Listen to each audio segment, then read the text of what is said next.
Since ancient times, supernatural manifestations have always provoked fear, curiosity, and reverence.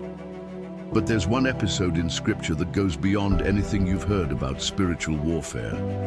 The day Jesus faced a legion of demons, thousands of evil entities acting in perfect coordination to keep an entire region in darkness. At first, everything seems calm.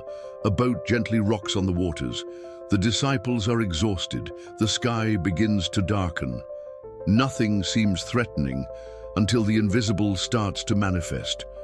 What comes next is not just a miracle, it's a declared war between the Son of God and the deepest forces of hell. This is one of the darkest and most glorious confrontations in the entire Bible. And the most amazing part is that it all happened for the sake of one soul, a forgotten soul, wounded, imprisoned, but about to be set free. And it's here that you'll begin to understand how Jesus turns cursed territories into places of miracles. In Mark 4:35, Jesus says, "Let us go over to the other side." It sounds simple, but like everything he does, there's a deeper purpose behind it. The other side of the sea wasn't just a geographical location, it was a territory submerged in spiritual darkness. Jesus' decision to go there was an intentional act of rescue.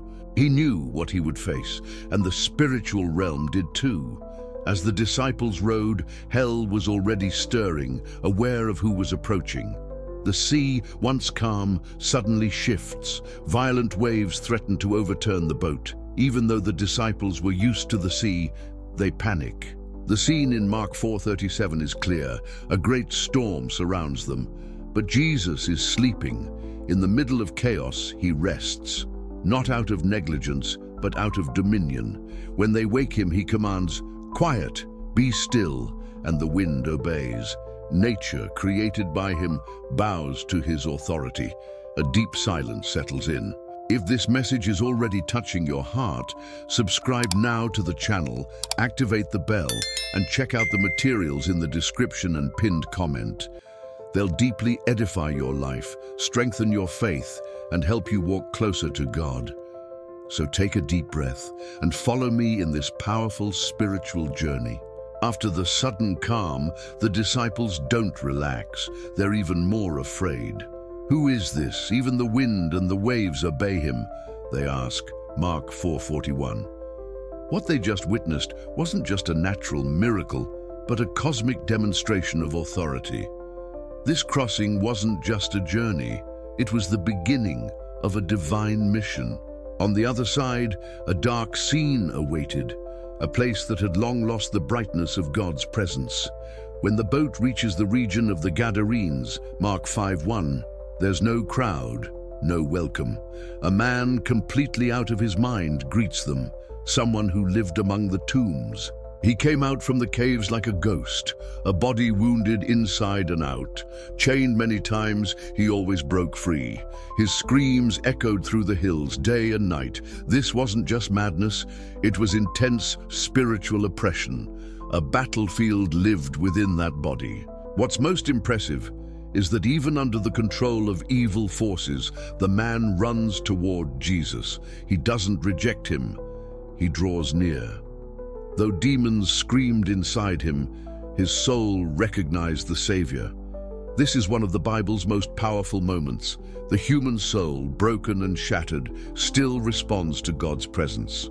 There's something in each of us that cries out for freedom. And in that instant, the encounter with the deliverer finally happens.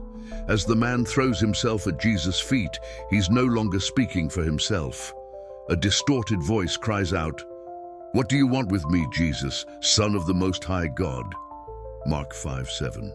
It was evil speaking in fear. It was the legion manifesting. The demons didn't question who Jesus was. They knew. They knew they couldn't stay. They only begged not to be sent away. They were about to lose not just one body, but control over an entire region. Jesus asked, "What is your name?" The reply came, "My name is Legion, for we are many." Mark 5:9. That name wasn't an exaggeration, it was a spiritual reality. A Roman legion had thousands of soldiers, organized, disciplined, coordinated, and these demons operated the same way. Evil doesn't act chaotically, it is structured. But before the King of Kings, every evil structure starts to collapse. Light was beginning to take over the territory. At Jesus' command, the demons begged to enter a nearby herd of pigs. Jesus allowed it. They left the man and entered the animals. Then something terrifying happened. About 2,000 pigs went insane and hurled themselves off a cliff into the sea, drowning. Mark 5:13. That scene exposed the true end that evil always brings: destruction. What they did to that man for years, they did to the pigs in minutes. Evil never builds, it only consumes. And that's why we need the deliverer. Those who tended the pigs ran and spread the news. When the townspeople arrived, they didn't see chaos, but they didn't see peace either. They saw something much harder to process. The man who had lived among the dead was now sitting clothed and in his right mind, Mark 5:15. The deliverance was as intense as the possession, but the city was afraid. Jesus' presence, which should have brought hope, brought discomfort, because light always demands a decision. That community preferred the comfort of despair over the instability of change. They asked Jesus to leave. He didn't argue. He didn't force his presence. He respected their choice. But before leaving, something unexpected happened. The delivered man approached. He begged to go with Jesus. He didn't want to be apart from the one who restored him. He didn't want to return to his past. His cry was no longer for deliverance, but for permanence, a pure request. But Jesus had another plan. He didn't take him with him, he sent him. Go home to your people and tell them how much the Lord has done for you. Mark 5:19. The one who was once shamed became a messenger. The first missionary in the Decapolis wasn't an apostle or a teacher of the law. It was a man who once lived among the tombs. His story became his message, and his testimony was enough to impact an entire region. A restored soul can reach multitudes. The man obeyed. He went, and Mark 5:20 says, everyone was amazed. Where there were screams, now there was proclamation. Where there were chains, now there was freedom. That life, once a symbol of oppression, became a sign of hope. Jesus didn't just deliver an individual, he planted a seed in hostile soil. And through that story, many heard about God's power. The miracle continues to echo where Jesus' physical presence is no longer. This story is not just about possession or exorcism, it's about the reach of divine love, about the Messiah who crosses seas, faces storms, and steps into forgotten lands to rescue a single soul. And if he did that for a rejected man, what wouldn't he do for you? Nothing, absolutely nothing, can stop God when he decides to set someone free. Hell may scream, fear may try to paralyze you, but the voice of the Savior will always have the final word. How many times have you felt like that man, lost, shattered inside, trying to break invisible chains? The good news is, Jesus still crosses. He still comes to meet us. And even if you're in ruins, even if no one believes in you, he sees value where others see failure. He still delivers. He still restores, he still calls, and the question echoing today is, are you willing to run to him? This story also reminds us, not everyone wants the light. Many prefer to stay as they are, even if they're living in darkness. Jesus doesn't force his presence. He offers, he invites, but the decision is ours. The city drove the Savior away, but he left a living testimony among them, and even today he looks for hearts that will receive him, not just as deliverer, but as Lord.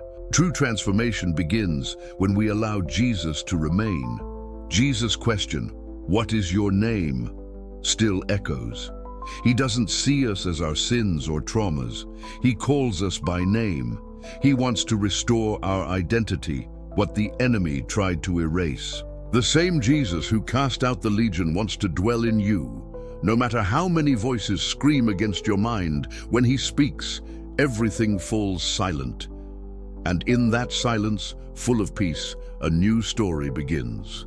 A story of healing, dignity, and purpose. If this message spoke to you, it's time to take action. Subscribe now to the channel, hit the notification bell, and share this video with someone who needs to hear it. Also, go to the description and get our exclusive ebook, How to Use the Bible the Right Way. If you don't have a Bible yet, get yours now through the trusted links in the description. Having God's Word in your hands is the first step to seeing your life transformed. Don't delay your restoration. The same Jesus who delivered the demon-possessed man is knocking on your door today. Say yes. Comment below, "I accept you, Lord Jesus." And if you've already been reached, comment Amen. Every comment sows faith. And there's a new video appearing right now on the screen. Click it and keep diving into the Word. See you in the next video, and may the light of Christ always be with you.